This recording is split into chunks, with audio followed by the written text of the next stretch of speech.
अजमेर में ख्वाजा मोइनुद्दीन चिश्ती की दरगाह में हिंदू मंदिर वाद मामले में आज जिला न्यायालय में हुई सुनवाई। मामले में अब 1 मार्च को होगी अगली सुनवाई। दरगाह कमेटी के द्वारा दायर 7/11 CPC की अर्जी पर होगी बहस। इसी के साथ ASI सर्वे पर भी होगी चर्चा। अजमेर में ख्वाजा मोइनुद्दीन चिश्ती की दरगाह में हिंदू मंदिर विवाद मामले में शुक्रवार को जिला न्यायालय में बड़ी हलचल देखने को मिली। इस वाद में पक्षकार बनने के लिए आज 110 CPC की 6 नई अर्जियां कोर्ट में पेश की गई। इनमें टोंक से कासिफ जुबैरी, अजमेर से पीर नफीस मियां चिश्ती, खादिम काजी मुनव्वर अली, प्रिंस सैन, किशनगढ़ से आरिफ अली चिश्ती और शेखजादा अजीम मोहम्मद ने प्रतिवादी बनने के लिए 110 की अर्जियां अदालत में दाखिल की। 110 की इससे पहले 5 अर्जियां कोर्ट में लगाई जा चुकी थी। कुल मिलाकर अब तक 11 अर्जियां कोर्ट में दाखिल हो चुकी है, जिनमें अलग अलग लोगों ने इस मामले में पक्षकार बनने की अपील की है। इन नई अर्जियों पर कोर्ट में वादी विष्णु गुप्ता के अधिवक्ता ने जवाब दाखिल करने के लिए समय मांगा है। अधिवक्ता का कहना है कि अर्जियों पर विस्तृत अध्ययन करने के बाद वे अपना पक्ष रख पाएंगे। इससे पहले दरगाह कमेटी ने कोर्ट में 7/11 CPC की अर्जी दाखिल कर मामले को खारिज करने की अपील की थी। इस अर्जी पर आज वादी विष्णु गुप्ता ने अपना जवाब पेश किया। जवाब का अध्ययन करने के लिए दरगाह कमेटी के वकील ने भी समय मांगा है। दिल्ली से आए मामले से जुड़े एक अधिवक्ता हुसैन मोइनी फारूकी ने कोर्ट को बताया कि आज सुबह न्यायालय के बाहर उन्हें किसी अज्ञात व्यक्ति द्वारा जान से मारने की धमकी दी गई। अधिवक्ता ने कहा कि वे इस मामले को पुलिस के सामने भी उठाएंगे। दरगाह हिंदू मंदिर विवाद मामला दिनों दिन जटिल बनता जा रहा है। नए पक्षकार बनने की अर्जियों और धमकी के मामलों ने इसे और ज्यादा संवेदनशील बना दिया है। कोर्ट ने सभी पक्षों को समय देते हुए मामले में अगली सुनवाई की तारीख अब 1 मार्च तय की है। 24 जनवरी 2024 को जो उसने क्या नाम है उसने कोर्ट में अपील की है ना, कोर्ट में एक याचिका दायर की कि अजमेर दरगाह शरीफ के नीचे मंदिर है, इट्स ऑल ब्ला ब्ला, और ये जो कह रहे हैं उनको थ्रेट है, ये it's only a media hype. हम तो we are law abiding citizens, कानून के हिसाब से चलना है। There is no threat to him. जो जिसने एप्लीकेशन दी है कोर्ट में कि मेरी जान को खतरा है, कोई खतरा नहीं है। We are law abiding citizen, is just to create a media hype, that's all. आप यहाँ पर आए, आप भी अपना पक्षकार बनने के लिए? जी, हमारे लॉयर्स आए हुए हैं, जयपुर से भी आए हुए हैं, सुप्रीम कोर्ट से भी आए हैं, लोकल बाकायदा 110 में हमने अप्लाई किया है इसके लिए, पार्टी बनने के लिए। पिटिशनर की ओर से कुछ और सप्लीमेंट्स आज कोर्ट में दिए गए। सेंसस 1991 के वापस रखा गया है। गरीब नवाज के वंशज के रूप में सवाल कई खड़े किए गए कि उनके शादी नहीं हुई थी तो वंशज उसको ये नहीं मालूम है कि ख्वाजा मोइनुद्दीन चिश्ती रहमतुल्लाह अलैह की शादी भी हुई थी। It's other story. वो क्या कहता है हमें उससे मतलब नहीं है, वो तो इट्स अ फेक, वो कोई तमाम फेक बातें कर रहा है, उसमें कुछ नहीं है। 800 साल से ख्वाजा मोइनुद्दीन चिश्ती रहमतुल्लाह अलैह की एक हेरिटेज है, दुनिया जानती है, दुनिया मानती है। अभी हाल ही में प्राइम मिनिस्टर ऑफ इंडिया ने चादर भी भेजी है। तमाम पॉलिटिकल पार्टी से, सेलिब्रिटीज से, हर वॉक ऑफ लाइफ के लोगों ने, हर धर्म के लोगों ने, हर दुनिया से, पाकिस्तान से भी डेलीगेशन आया और डिफरेंट कंट्रीज से डेलीगेशन आता है। किसी के कहने से क्या है, ये कुछ नहीं, मीडिया हाइप है, नथिंग एल्स। और हम लोग कोई डरे हुए भी नहीं है, कोर्ट की प्रोसीजर है उसको निभाने आ रहा है, नथिंग कैन हैपन। आज कोई आर्गूमेंट नहीं हुए हैं। एक्चुअली आज 7/11 की जो एप्लीकेशन दरगाह कमेटी की तरफ से पेश की गई थी उसके रिप्लाई हेतु नहीं था, और विभिन्न 110 की एप्लीकेशन आई थी पार्टी बनने के लिए, उनके रिप्लाई हेतु आज नहीं था मैटर। तो 7/11 का रिप्लाई उन्होंने दे दिया है। अब उसमें बहस हेतु अगली तारीख जा रही है, और 110 के रिप्लाई के लिए उन्होंने टाइम मांगा है। तो अभी तक 110 का रिप्लाई, किसी की जितनी भी एप्लीकेशन लगी किसी का रिप्लाई नहीं आया है। तो आज अदालत की कार्रवाई यहीं तक सीमित रही। आज की कार्रवाई मतलब कुछ भी नहीं?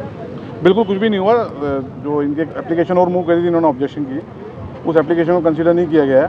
तो यहाँ 7/11 के जो रिप्लाई दिया गया है उसके बहस हेतु अब अगली तारीख रखी गई है, अगली तारीख रखी बहस हेतु रखी गई है। और 110 के जो अभी तारीख नहीं आई, तारीख अभी थोड़ी देर आ जाएगी। न्यायालय के अंदर केस विचाराधीन था।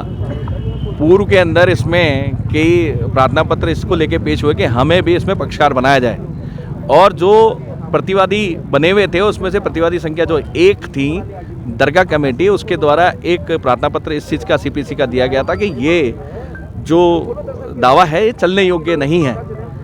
इसको लेके वादी ने अपना एक जवाब पेश किया है, और जवाब के अंदर इस प्रकार की आपत्ति की कि जब तक 7/11 जो CPC का जो प्रार्थना पत्र है वह डिसाइड नहीं हो जाता, उसका निस्तारण नहीं होता, तब तक 110 का जवाब वे सुना जाना सही नहीं है। और जब तक 7/11 का अगर 7/11 का फैसला प्रतिवादी के पक्ष में आता है तो ये दावा चलने योग्य नहीं रहेगा, तो उसका औचित्य नहीं रहता है जो पक्षकार बनाने का। और अगर उसके विपरीत जाता है तो उसके बाद 110 का जवाब दिया जाएगा, उस पर बहस होगी और बहस होने के बाद क्या उन्हें पक्षकार बनाया जाना चाहिए या नहीं बनाया जाना चाहिए उसका ऊपर तय होगा। इसलिए आज सिर्फ 110 के प्रार्थना पत्र और भी 6 पार्टीज के प्रस्तुत हुए हैं और 7/11 का जवाब पेश हुआ है। बहस के लिए आगामी तारीख अभी माननीय न्यायालय द्वारा दी जाएगी। देखिए, हम 10:30 को कोर्ट को आए थे, 2:30 को जो है कोर्ट ने सुनवाई करने की बात की थी। तो 10:30 को मुझे आगे इसी गेट पे आगे जो है एक बंदा जो है उसके पास वो मीडिया का कार्ड वगैरह था। मैंने सोचा मीडिया के कोई व्यक्ति होंगे, तो हमने बात किया तो एकदम फरार हुआ वो यहाँ से। ये बताया कि 2:30 को आया तो मेरे को गोली मारेगा। तो मैंने एज एडवोकेट मुझे कोर्ट को कंप्लेन करना है, तो हमने कोर्ट को जो है एक बात रखी है। कोर्ट जो पुलिस वाले कोर्ट के अंदर थे उन्हीं को बताया कि इमीडिएटली इसके ऊपर जो है एक्शन लेना है। अब एसपी से हम गुजारिश करेंगे एप्लीकेशन डाल के कि आइंदा ये मामला जो है प्रिकॉशन मेजर देने के लिए। अभी तक कोई शिकायत वगैरह दी है आपने इसको लेकर? सर, मैं अभी कोर्ट के बाहर आ रहा हूँ, तो होपफुली मैं जो है उसको रिक्वायर्ड जो भी एक्शन करने के लिए पुलिस को मैं दूंगा। सर, मैंने हुसैन मुइन फारूक। अर्जी आई है कि प्रतिवादी संख्या 2 और 3 अपना रुख स्पष्ट करें कि 7/11 पे उनका क्या कहना है। तो वो अर्जी के जवाब के लिए समय मांगा गया है। 1-10 की जितनी भी अर्जियां थीं उनके लिए वादी पक्ष ने समय मांगा है जवाब देने के लिए, तो उनका जवाब दिया जाएगा। बाकी आगे अभी कार्रवाई चल रही है, क्योंकि अदालत ने आज ये स्पष्ट कर दिया कि जो पक्षकार हैं वही अंदर रहेंगे। तो 110 वाले जितने भी थे उनका ये हो गया कि भाई जवाब अगली तारीख पे आएगा। तो हम सब अभी बाहर आ गए, अंदर जो और कार्रवाई चल रही है और डेट जो होगी वो बाद में पता लग जाएगी। आज अजमेर दरगाह ख्वाजा साहब वर्सेस संकट मोचन महादेव मंदिर मामले में सुनवाई हुई। दोपहर में सुनवाई हुई थी, 2:30 बजे इसका समय फिक्स कर दिया गया था। समय सुनवाई हुई और माननीय मनमोहन चंदेल जी की अदालत में सुनवाई हुई। जज साहब ने सभी पक्षों को सुना, कुछ और इंटरवेंशन आनी थी उनको भी लिया गया और हमें 7/11 का जवाब देना था, वो हमने जवाब माननीय अदालत के समक्ष रखा है। वो जवाब मिल चुका है। अब उस जवाब पर 7/11 पर जो बहस होनी है वो अगली तारीख लगी है 1 मार्च 2025। अब 1 मार्च 2025 को रूल 711 पर बहस होनी है। उन्होंने बोला है कि ये केस चलने योग्य नहीं है। हम कह रहे हैं कि रूल 711 की जो अर्जी है मुस्लिम पक्ष की, दरगाह ख्वाजा जो कमेटी है उन्होंने पेश की है, वो एप्लीकेशन खारिज होनी चाहिए, क्योंकि रूल 711 गलत उन्होंने लगाया है, ये खारिज होगी। क्योंकि मथुरा और काशी भोजशाला सभी केस चल रहे हैं, हमें संवैधानिक अधिकार है केस फाइल करने का और लड़ने का।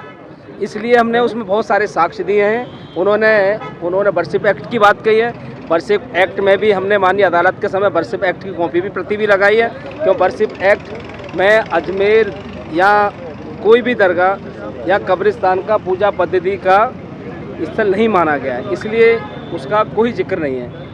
और दूसरा 1961 का एक जजमेंट है, वो जजमेंट भी हमने माननीय अदालत के समक्ष हम रख रहे हैं और उसमें साफ साफ लिखा है अजमेर जो दरगाह है गवर्नमेंट के अधीन है। खादिम का या कोई जो अपने आप को ख्वाजा साहब का वंशज बता रहा है उनका कोई संबंध नहीं है। ऐसा कोई साक्ष्य वो उस कोर्ट की सुप्रीम कोर्ट की सुनवाई में नहीं पेश कर पाए हैं। और वहाँ और उसमें साफ साफ ये भी लिखा है कि जो दरगाह है वो दरगाह पूजा पद्धति का स्थान नहीं है, ये साफ साफ लिखा है। वो जजमेंट भी आएगा और हमारे वकील साहब सुप्रीम कोर्ट के वरुण कुमार सिन्हा 1 मार्च को आएंगे और अपनी बात रखेंगे। हम बहस करेंगे। हमें उम्मीद है कि वर्शिप रूल 711 खारिज होगी। चिरंजीवी भव भाग 1 7 चिरंजीवियों के रहस्य की वैज्ञानिक खोज करें।